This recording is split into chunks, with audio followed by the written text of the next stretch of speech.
저는 이 사태를 보면서 약간 이런 느낌이 드는 거예요. 자, 우리나라가 열심히 노력해서 이렇게 쌓았는데 저 유열 같은 고양이 새끼가 나타나갖고 왠지 이거 다 무너뜨릴 수 있다는 불안감이 있는 것 같아요. 한국 분들의 심리가 insecurity를 느껴요. 여러분, 표절은 나쁩니다. 유혈 표절 사태가 터지면서 일부 한국인 분들이 개빡쳤죠. 요즘 말로 뭐 킹받는다 했는데 유혈 씨가 지대로 한국인 정서를 건드렸어요. 저는 세대별로 한번 분석해봤는데 각 세대에 국한된 건 아니라 386 세대한테는 또 공정성을 건드렸을 수 있다라고 생각하시면 돼요. 근데 이제 어느 세대에서 이걸 조금 더 유변하게 좀 특출 났냐라고 봤을 때 저는 이렇게 분석을 했습니다. 자, 2030 세대는 표절은 열심히 하는 게 아니다. 유혈 같은 사람들 때문에 열심히 노력해서 행하시는 분들의 노고가 빛을 보지 못하는 사태가 발생. 유혈, 인생 어렵고 힘들지만 열심히 사는데 좌절감 느끼게 하네. 열심히라는 게 좀 키워드인 것 같아요. 저는 유혈 표절 사태의 연장선이 최순실 최유라 사건에서부터 시작된다고 봐요. 2030가 느꼈던 공정성에 대한 훼손, 심각한 훼손. 그 다음에 남북 평창 남북 아이스하키 여자팀. 그 다음에 뭐 조국 사태까지 와갖고 최근에 이제 지인 아들 사적 채용. 이거 아마 그 청와대 구급 채용 관련돼서 이 사건으로 이제 많은 2030 세대들이 실망을 하고 유혈 사태에서 사람들이 그래서 느낀 게 유혈은 이제 뭐 기회 박탈자다, 치터다, 표절 찬스를 썼다. 2030이 느끼는 공정이란 무엇인가? 공정은 사실 뜯어보면 공정이 아니라 예측 가능성이다. 그나마 믿고 싶은 지지대가 필요했던 것. 우리가 정직하고 근면하고 성실하고 참으면, 그러니까 한마디로 공부 열심히 하면 좋은 직장, 좋은 배우자, 뭐 아기도 낳고 우리가 원하는 서울의 아파트 정도 마련해 줄 수 있는, 어떻게 보면 이게 코리안 드림이었는데 2030이 왜 특히 공정성에 대해서 예민하냐. 내가 이 정도로 노력을 투입해서 예측 가능한 결과를 얻고 싶은데 이런 예측 가능성을 흐트리는 짓들을 왜 이렇게 많이 하는가 에 대한 감정적 반발이다. 유열 씨 표절 사태를 보면 이분의 인풋은 표절하고 영악하고 치팅하고 찬스 쓰고 그거에 대한 결과물은 와, 천재 뮤지션이다. 기획사 안테나 사장님이시고 그다음 와이프분도 뭐 이대 출신 와이프 만나고 그다음에 자녀도 뭐 2분 계시고 그다음에 강남에 100억짜리 빌딩도 있다라는 거에 대해서 많은 2030 세대가 좀 빡을 치지 않나라는 생각이 있어요. 그래서 공정은 논리나 가치 차원이 아니다. 정서적이고 감정적이다. 그 심리는 이제 불안감에서 온다. 그러면 왜 불안감에서 오냐? 사람들은 자기가 통제할 수 없는 걸 그냥 통제할 수 없다고 내버려두면 불안해서 못 살아요. 그러니까 통제할 수 없는 것도 마치 자기가 통제할 수 있는 것처럼 믿고 싶어져요. 그래서 사람들이 내가 지금 고생하고 힘들고 어려운 시간을 보내고 있으면 나중에 보상받을 거라고 믿어요. 근데 지금 이게 구조적인 문제인데 이걸 사실 사회에서 안 가르쳐주죠. 지금 대학교 졸업장이 필요한 일자리는 1000만 개밖에 안 돼요. 대졸자는 지금 1512만 명이라고 하죠. 그러면 500명이 지금 빈다는 거예요. 그러니까 우리가 믿어왔던 그런 코리안 드림이 구조적인 문제로 좀 깨지고 있다. 그런 지금 문제에 우리가 2030 세대가 지금 놓여 있다. 열심히만 하면 된다고 하는 한국 사회, 죽도록 열심히 한 죄밖에 없는데 이제 와서 아니라니 가슴속 깊은 배신감이 있죠. 지금 그런 게 지금 유열, 그 배신감이 지금 유열 씨한테 이 화살이 꽂히고 있는 게 아닌가 싶어요. 특히 2030 세대 사람들한테는. 한국에서 재밌는 게 우리나라 동화를 보면 부지런해야 선이고 악당들은 다 게을르다. 가만히 보니까 진짜 그런 것 같아요. 배짱이도 게으르죠. 그다음 또 보면 이 소가 된 게으름뱅이, 이건 아예 뭐 우리 전래동화 놀부의 이미지는 약간 깨가 많고 뭐 편법 쓰고 약간 영악하고 재주를 부려갖고 이런 짓 하는 거로 묘사가 되죠. 근데 유열 씨를 보면은 과거를 계속 들춰보니까는 표절에 의심되는 곡들이 계속 까도 나온다는. 그러니까는 우리 젊은 분들이 굉장히 빡칠 수밖에 없죠. 편법 쓰고 부당하고 뭔가 장깨 부리고 영악함, 그런 사람들이 코리안 드림을 이루는 사회인가? 라는 거에 대한 굉장히 자괴감에 빠지고 실망을 많이 한 것 같아요. 유혈이란 도둑 때문에 배신감과 자기 어린 시절에 대한 회의감마저 드는군요 라는 댓글까지 봐서 되게 저는 놀랐어요. 어떤 베스트 댓글을 보니까는 그 당시에 이제 뭐 H.O.T 나오고 뭐 잭스키스, 우리나라 뭐 아이돌 1세대 시절에 다른 학생들 친구들은 다 뭐 H.O.T 좋아했는데 자기 혼자 토이를 좋아했다. 그래서 약간 병신 취급?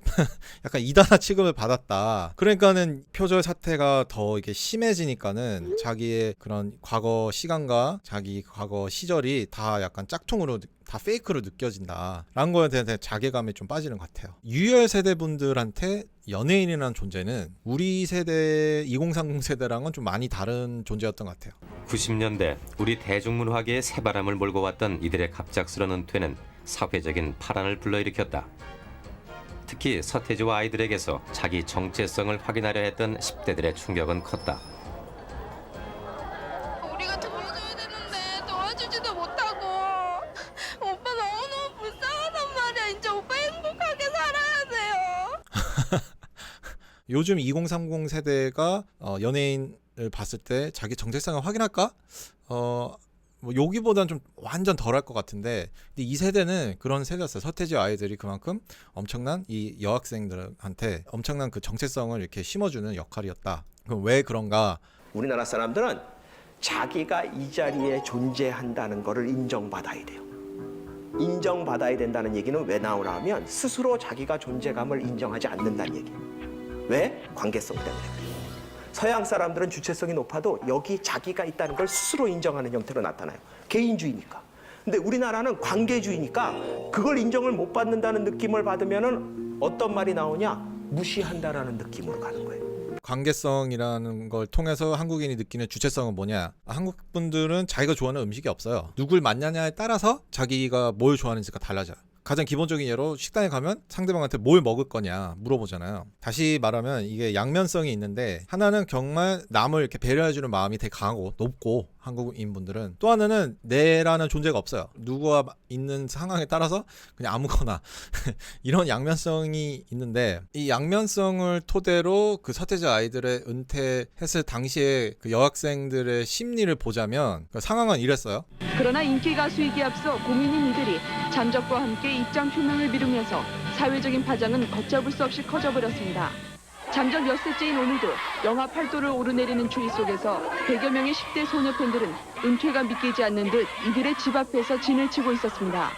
충격과 부작용은 이미 정도를 넘어섰습니다. 그러니까 다시 말해서 그 당시에 그 유혈 세대분들은 서태지와 아이들이 나랑 일치하다 보니까 침묵을 지키니까, 그러니까 자기를 무시한다는 느낌을 받았고, 은퇴한다고 이제 발표를 하고 나니까 자기가 없어지는 것 같은 거예요. 그러니까 자기 자신을 막 부정하게 되는 엄청난 혼란을 일으켰던 것 같아요. 유열 씨랑 약간 동일시했던 이런 분들이 유열 씨의 음악이 다 짝퉁이라고 하니까는, 일단 유열 씨가 짝퉁이라는 거에 대해서 좀 깊은 반성과 뭔가 제대로 된 사과를 하지 않으니까 일단 자기를 무시했다는 그런, 일단 자기 존재를 무시했다는 그런 느낌을 되게 받고, 두 번째로는 짝퉁이라고 하니까는 자기의 존재도 약간 부정하는 그렇게 되는 것 같아요. 그 당시에는 어떻게 보면 음악을 통해서 나 자신을 찾을 수 있는 방법이 유일했던 분이 되게 많았던 것 같아요. 지금처럼 뭐 유튜버가 있는 것도 아니고, 그래서 굉장히 음악이라는 것은 그때 당시에 사람들한테는 굉장히 엄청난 개인적인 것이었다. 음악이 우리 뇌에 어떤 영향을 미치는지를 한번 설명해 드리면, 우리 뇌에 이게 선조체라는 부분이 있는데, 여기서 이제 도파민이 분비가 되는데 기분 좋게 해주는 그 화학 물질이거든요, 우리 뇌에서. 그러니까 뭐 우리가 도박할 때 막, 그 다음에 맛있는 음식을 먹었을 때, 그 다음에 섹스를 할 때,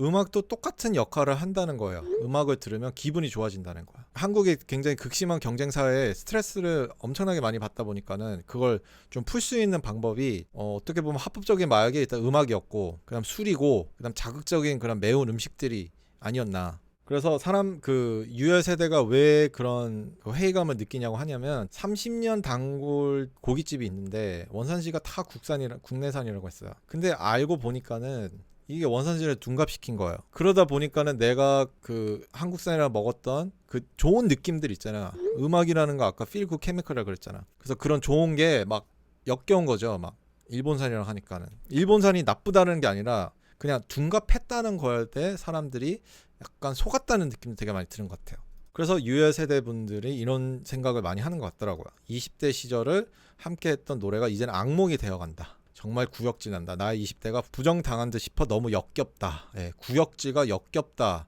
그래서 저는 좀 이해가 가더라고요. 이 세대분들이 왜 그렇게 막 자기 청춘을 막 부정하듯이 그렇게 댓글을 다는 건데. 그다음 또 한 가지는 음악이 굉장히 그 기억력을 우리 뇌 안에 있는 부분에 자극을 시키거든요. 치매 환자분들한테 음악의 존재가 얼마나 큰지 한번 이 영상을 보면은 제가 무슨 말인지 알 수 있어요. And this is John. He used to be in the Navy. 아니, 존이라는 But he 분은 doesn't remember much of 해군에 있었어요. that 해군. now. 기억이 하나도 안 Or 난대요. much of anything. 치매 환자예요. 그냥 You ready?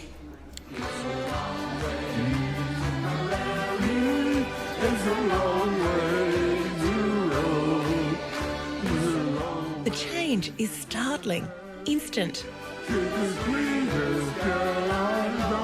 And for John, it's clearly taking him back. 존이라는 할아버지가 음악을 탁 들으니까는 옛 생각이 나고 그 가사가 떠올리는 거죠. 그게 되게 신기하지 않아요? 노래가 이렇게 딱 그 메모리를 약간 이렇게 건드린 거죠. 건축학개론 영화를 보면은 이 장면에서 자신의 첫사랑을 기억하는 그 기억의 습작을 들으면서 정말 음악이 엄청 파워풀한 그런 기능이구나, 기억을 건드리는 데 있어서. 그러니까는 유열 세대 분들이 나의 과거가 다 가짠가? 이거 계속 일치하게 시키는 거야. 나의 추억은 다 가짠가? 나의 그때 겪었던 게 다 가짠가? 라고 저는 이렇게 생각하니까 이해가 되더라고요. 예, 음악이 얼마나 그 사람들한테는 되게 중요한 역할을 했는지. 그래서 과거 이야기하니까 한번 과거 인물을 한번 맞춰봅시다. 땡땡땡은 주위에서 총명하다는 평을 많이 들었고 판단이 명확했으며 처세술에 능한, 흔히 말하는 성공 가도를 달리는데 최적화된 사람. 근데 이제 능력은 출중하나 그것을 매국에 악용해 아무리 명석한 사람이라도 돌이킬 수 없는 악행들을 저지르며 어떤 평가를 받는지를 제대로 보여주는 좋은 사례다. 요 매국이라는 단어를 썼을 때 연상되는 인물이 누굴까요? 바로 매국노의 아이콘인 이완용. 이완용이 병탄 이후 벌어들인 돈이 현재 가치로 400억에서 450억 원이 넘는데 이는 또한 병탄 전에 자기 일가의 재산에 비해 3배나 늘어난 것이다. 절대 유열 씨가 우리 나라를 팔아먹고 이런 뜻이 아닙니다. 표절은 매국이 아니라는 걸 일단 말씀드리는데, 다만 병탄이라는 뜻을 사전적 의미로 풀이하면 남의 물건이나 국가를 강제로 빼앗아 합치는 것이라. 표절의 한자 의미를 보면은 표는 칼로 돈을 강탈하는 것으로 강도 의미를 가지고 있고요. 절은 도간의 쌀을 쌀벌레가 갉아먹는 의미로 절도를 의미해요. 그래서 여기서 이제 공통적으로 보면은 남의 것을 허락 없이 빼앗으면 우리나라에서는 굉장히 악질 중 악질이다 라는 게 좀 있는 것 같아요. 일본은 우리나라를 뺏어갔고, 유열 씨는 류이치 사카모토, 일본인 노래를 카피를 해서 자기 곡으로 둔갑시킨 거. 한편 재산 축적한 게 여의도의 8배 되는 땅을 가지고 있었다고 해요. 전국에. 와, 386 세대 분들한테 이런 게 있거든요. 특히나 독립운동을 하면 3대가 망하고 친일을 하면 3대가 흥한다. 더욱 부끄러운 일은 역사의 바른 길을 걸어온 독립투사와 그 후손들은 광복 후에도 가난과 소외에 시달리고, 예전에 SBS 그것이 알고 싶다 해서 친일파 후손의 집을, 독립운동가 후손의 집을 이렇게 비교한 적이 있어요. 정말 약간 극과 극이죠. 남들 지적재산 도둑질한 곡들로 저작권료 사후 70년까지 자식들한테까지 물려주고, 그 다음 유열 씨 본인 소유의 논현동 건물, 이게 개인 소유예요. 저는 그 기획사 소유인 줄 알았는데 표절해서 얻은 인기로 건물 사고 수백억 부자가 되면서 양심 갖다 버린 유열이라는 댓글이 있었는데, 자, 이 단어들을 좀 바꿔 말하면 병탈해서 얻은 인기로 토지 사고 수백억 부자가 되면서 양심 갖다 버린 땡땡땡, 뭔가 비슷한 느낌이 들지 않나요? 그래서 저는 왜 386 세대 분들이 유열 씨를 보고 왜 빡쳐 있는지를 좀 더 이해가 가겠더라고요. 독립운동을 했던 사람은 3대가 가난하고 친일했던 사람은 3대가 떵떵거린다는 뒤집혀진 역사인식을 아직까지 우리는 씻어내지 못하고 있습니다. 우리는 이 왜곡된 역사를 반드시 바로잡아야 합니다.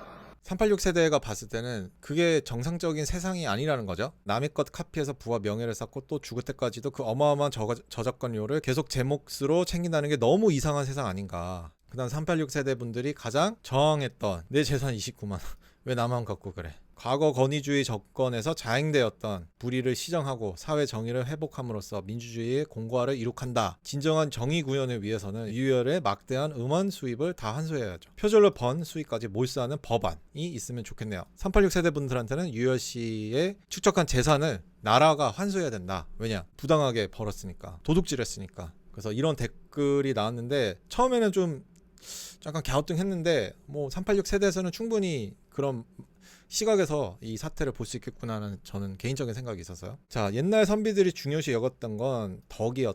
덕이 본이어야 되고 덕을 통해서 재능과 그 본인의 재능과 재주를 컨트롤해야 된다. 그래서 우리나라에서 중요시 여기는 게 뭐야? 인간의 댐댐이가 되라. 노래 잘 만들고 저작권료 많이 벌고 그다음에 뭐 기획사 차리고 이게 뭐가 중요하냐? 인간 댐댐이가 돼야지. 우리나라에서 공부 잘하고 USC가 나온 대학교 사회 지도층 분들, 엘리트 분들이 뭐 뉴스에서 간혹 보면 막 깜빵 가잖아요. 수갑 채우고. 자, 아무리 개인의 능력이 백날 천날 뛰어나 봤자 기본적인 인간 댐댐이가 글러먹으면 아무짝에도 쓸모없다는 사실을 반증하는 사람이다. 댐댐이는 기업에서도 계속 지적되는 건데 요즘에 강남역 그 사거리 가보면 삼성 관련된 현수막 엄청 많이 걸어놨거든요. 삼성, 이재용, 강도짓, 술수로 재벌된 후진국형 재벌입니다. 이거 아마 보신 분들 되게 많을 거예요. 그러니까 우리가 기업에서도 이렇게 이 도덕, 덕을 굉장히 중요시 여긴다. 삼성은 사실 우리 한강의 기적의 대표 기업 중 하나죠. 반도체 한다고 했을 때 아무도 못 믿었어요. 근데 개인적으로 저는 삼성은 우리나라를 산유국으로 만들었어요. 메모리 반도체 칩은 정말 디지털 원자재와 같아요. 이게 없으면 안 돌아가거든요. 우리나라의 산업화 밑바탕으로 이제 사람들이 잘 먹고 잘 사다 보니까는 스포츠, 예능 이런 쪽으로 우리나라 문화를 또 세계에 더 알리는 그런 계기가 마련됐죠. 그러면서 최근에 칸느에서 박찬욱 감독, 송강호 씨가 또 상도 받고 그래서 이런 축복 속에 한국이 지금 이 자리에 와 있는데 왠지 이 유혈의 표절 사태가 우리나라가 정말 잘 나가고 있는데 얘가 약간 찬물 끼얹는 느낌이다. 특히 누구한테 산업화 세대 분들한테는 그런 느낌이 아닌가 싶어요. 창피하다. 정말 대한민국의 수치다. 그냥 창피할 뿐이다. 이런 수준밖에 안 되는데도 케이팝이니 뭐니 떠들고 있었다니. 댓글의 유형 중에 셀프 디스가 굉장히 많이 보이더라고요. 인정해야 된다. 일본이 정말 선진국이고 우리 대한민국은 아직 후진국이란 현실을. 지금 유혈 사태가 터지면서 지금 사람들한테 어떤 지금 사람들 심리가 어떠냐면 한국을 밖에서 설명할 때 한강의 기적이라는 설명을 하죠. 전쟁 이후 폐허 속에서 엄청난 이 성장을 이뤘다. 근데 이게 다 페이크라는 그런 심정을 갖는 것 같아요. 이건 다 가짜라고 막. 사실은 말이야 한강의 기적이 아니라 이거는 한강의 허풍이다. 여기서 말하는 제 허풍은 뭐 여러 가지 의미가 있는데 우리의 이게 노력이 아닌가? 라는 이 불안감 증폭을 시키는 거예요 지금. 극단적인 한 예로 일본이 식민 지배를 통해 한국을 근대화시켜 주었다 라는 논리까지 비꼬면서 나올 수도 있는 거예요. 그래서 저는 USC가 일본 노래를 하도 많이 표절했다고 하니까는 이게 더 약간 우리나라의 그 반일 감정을 더 자극시킨 게 아닌가 저는 개인적으로 생각하고, 사실 우리나라 대기업들 보면은 다 사실 일본 도움 없이는 시작을 못했어요. 그래서 일본은 정말 우리나라한테 증오와 선망, 배척과 모방 사이에 있다. 자, 이 와중에 중국은 최근에 방영된 중국 드라마가 한복 삼겹살의 대장금 표절 의혹도, 심지어 아이유 다비치 토이 유튜브 원작자의 표절곡 등록에 저작권 뺏고 있는 중국에 이런 사태도 있었어요. 유열씨 노래 가장 대표적인 좋은 사람이 유튜브 원곡자로 중국인이 되어 있었다. 근데 재밌는 건 좋은 사람이 지금 표절 의혹이 있어요. 되게 재밌죠 지금. 그 유열씨 좋은 사람이 중국 가서는 그 중국 사람들이 표절하고, 근데 또 일본에서 또 유열씨가 카피했다는 이런 영상도 계속 올리고, 그러면서 이제 자괴감에 빠진 거야 한국이. 중국 욕하기 쪽팔려지니까 짝퉁짓만은 하지 말자. 이러니까 일본이 우리를 무시하는겨. 우리가 중국 무시하듯이. 되게 재밌는 게 타인의 시선과 환경에 더 영향을 받는 그 한국 사람의 특징인데, 이게 국가 정체성에도 나타나는 게 아닌가 저는 싶어요. 그 유열씨의 대표적인 댓글의 주 키워드는 수치스럽다, 국가 망신이다, 내가 민망하다, 중국한테 창피하다, 일본한테 창피하다, 정말 쪽팔린다, 이런 단어가 되게 많이 나왔거든요. 그러니까 이건 마치 내가 잘 닦은 도로에 우리가 엄청나게 잘 달리고 있는데 똥을 이렇게 밟은 거죠. 그 똥은 어떻게 해야 돼요? 똥을 치워야 되겠죠. 표절하는 사람들은 매장시키자, 망신이다, 아우 쪽팔려, 얘는 연예계 영구 퇴출각이다. 저는 이 사태를 보면서 약간 이런 느낌이 드는 거예요. 자, 우리나라가 열심히 노력해서 이렇게 쌓았는데 저 유열 같은 고양이 새끼가 나타나갖고 왠지 이걸 다 무너뜨릴 수 있다는 불안감이 있는 것 같아요. 한국 분들의 심리가 insecurity를 느껴요. 이게 단지 그냥 불안함이 아니라 이제 자신의 위치가 늘 불안정하고 나에 대해 약간 자신감이 없는 거예요. 왜냐하면 한국인들은 어떤 기준을 맞추지 못할까 봐 하는 불안감이 되게 크대요. 왜냐면 우리 어릴 적부터 부모님이 이렇게 높은 기준을 만들어 놓아버리니까. 그 다음 거기에 사회가 다 부합을 시켜야 된다는 엄청난 강박증 속에서 우리가 다 사니까. 그러니까는 그 강박증과 불안함을 없애기 위해서 약간 섬뜩하게 그 고양이 새끼는 어떻게 보면 이렇게 해야 된다는 그런 대중 심리가 지금 나타나는 게 아닌가 싶어요. 좀 극단적인 분들은. 그런 의미에서 제가 조금 비판적인 시각을 각 세대의 특성에 나타난 걸 좀 비판하자면, 일단 2030 세대들한테 질문할 게 있어요. 20대가 공정을 진짜 신경을 쓰나?